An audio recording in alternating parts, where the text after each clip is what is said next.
Assalamualaikum warahmatullahi wabarakatuh. Kami dari kelompok 11.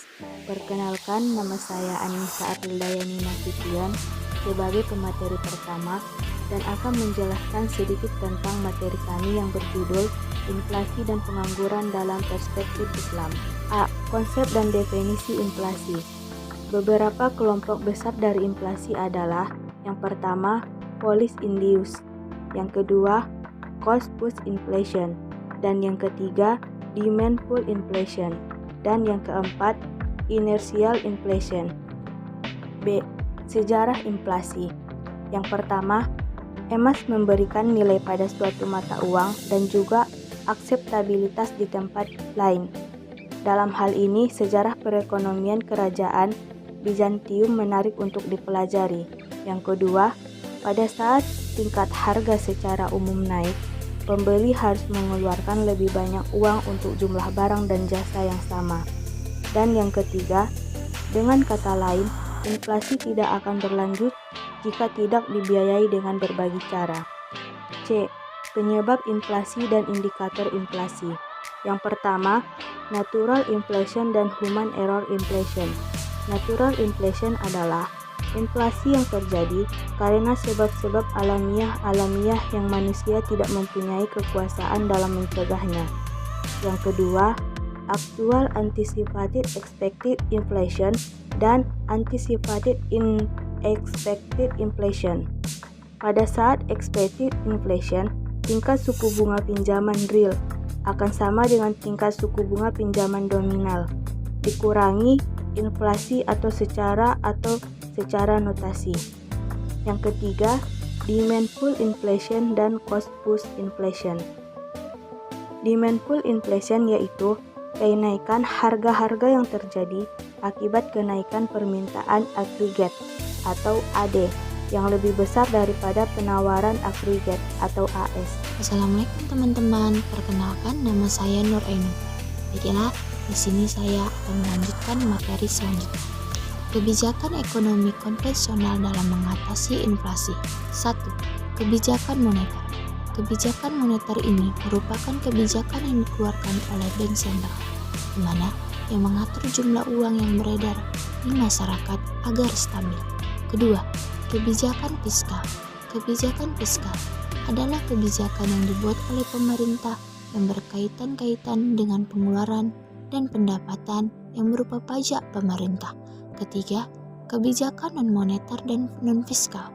Kebijakan ini dilakukan dengan menempuh peningkatan hasil produksi, menstabilar gaji dan upah atau tidak sering menaikkan, dan pengendalian harga serta distribusi barang kebutuhan kepada masyarakat. Mengatasi inflasi dalam ekonomi Islam. Inflasi dalam Islam pada dasarnya di dalam Islam tidak dikenal dengan inflasi karena mata uang yang digunakan adalah dinar dan dirham yang memiliki nilai yang stabil dan dibenarkan oleh Islam. Uang harus dicetak dengan jumlah yang rendah, menerapkan strategi West Idle Fund atau pajak terhadap dana menganggur. Ini merupakan instrumen kebijakan moneter Islam yang dilakukan Bank Indonesia. Menerapkan kebijakan fiskal di Baitul Mal memberikan dampak positif pada investasi, penawaran agregat, dan memberikan dampak pada tingkat inflasi dan pertumbuhan ekonomi. D. Inflasi dalam perspektif ekonomi Islam. Ekonomi Islam merupakan ikhtiar pencarian sistem ekonomi yang lebih baik setelah ekonomi kapitalis gagal total. Bisa dibayangkan betapa tidak adilnya, betapa pincangnya akibat sistem kapitalis yang berlaku sekarang ini. Yang kaya semakin kaya dan yang miskin akan semakin miskin. E. Kebijakan ekonomi Islam dalam inflasi.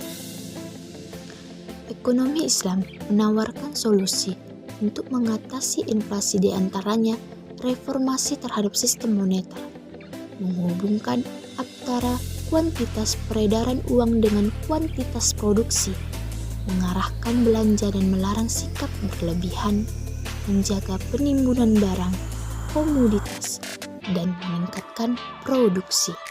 F. Pengertian pengangguran.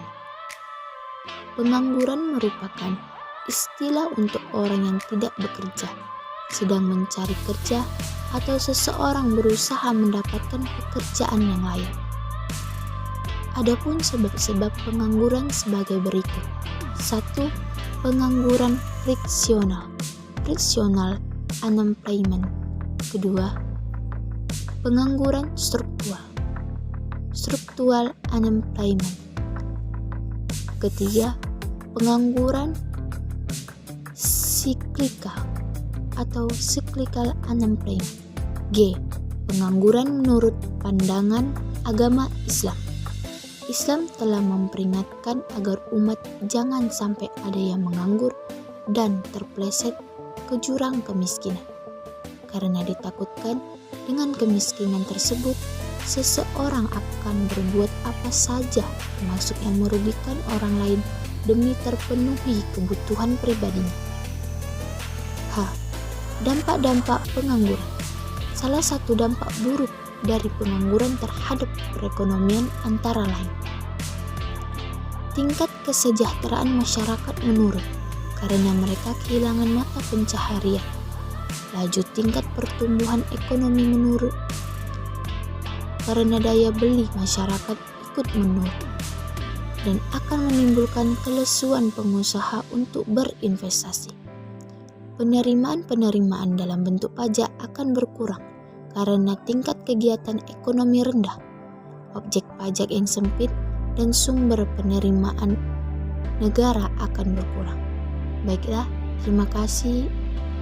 Itulah materi dari saya.